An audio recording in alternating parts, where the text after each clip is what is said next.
Bonjour à tous et à toutes, c'est Dono. Aujourd'hui, on se retrouve pour l'épisode 2 de mon émission. Dans cet épisode de mon talk show, je vais partager non pas une histoire avec vous, mais bel et bien deux histoires inexpliquées. Deux mystères non résolus. J'espère que je vais pouvoir vous faire frissonner parce que quand j'ai découvert ces histoires sur le net, j'ai eu quelques petits frissons. Alors, je vous propose à tous de vous installer bien confortablement parce que nous commençons sans plus tarder. Bienvenue dans Arrière-pensée. Le bateau fantôme Marie-Céleste.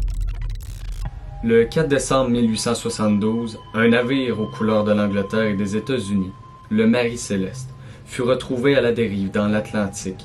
Plus un seul membre d'équipage à son bord. Pourtant, tout semblait fonctionnel sur le bateau, et le cargo était intact, à l'exception d'un canot.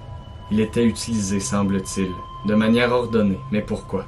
Nous n'en saurons probablement jamais rien, aucun marin n'ayant été revu. En novembre 1872, le Marie-Céleste quittait le port de New York à destination de Gênes, en Italie. À bord se trouvait le capitaine Benjamin Briggs et 7 membres d'équipage incluant sa femme et leur fillette de 2 ans.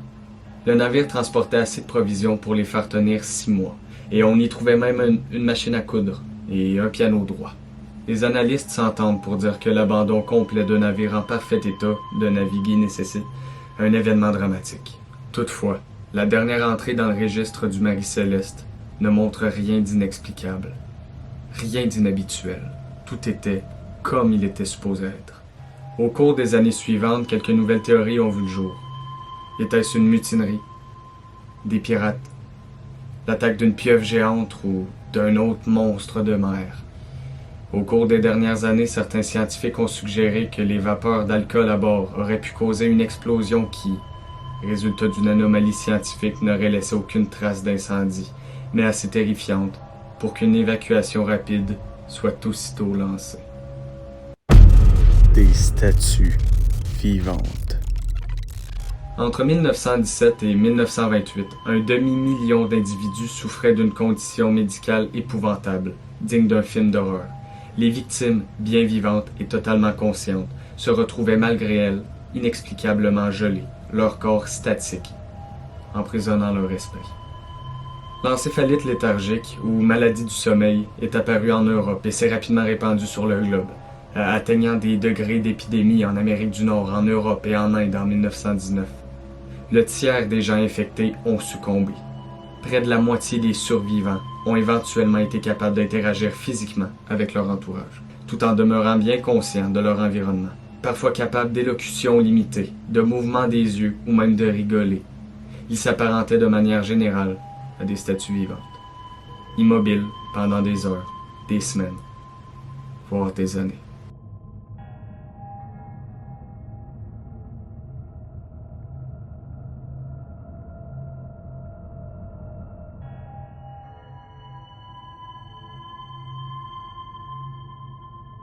La raison de cet état est inconnue. L'une des théories pointerait du doigt une inflammation cervicale provoquée par une souche rare de streptocoque. Cette bactérie est responsable de si nombreux maux de gorge. La meilleure suggestion scientifique affirme que la bactérie aurait subi une mutation, ce qui aurait poussé le système immunitaire à attaquer le cerveau, rendant la victime impuissante. Rien de tout ça n'explique pourquoi cette maladie a disparu pour réapparaître sporadiquement, comme en Europe pendant les années 50 et plus récemment en Chine, lorsqu'une fillette de 12 ans fut hospitalisée pendant 5 semaines.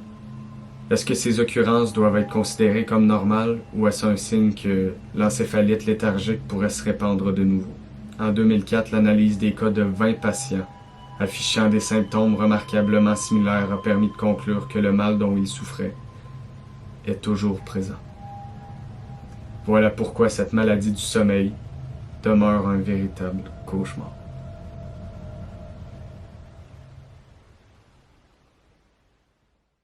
Donc, c'est ce qui conclut les deux histoires de cas inexpliqués.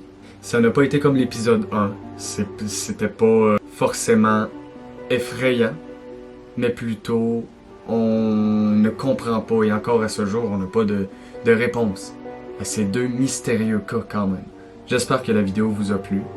Elle n'a pas été si longue que ça, mais ça m'a vraiment fait plaisir de partager avec vous ces deux histoires. et j'espère que vous avez passé un agréable moment. C'était Dono. À une prochaine.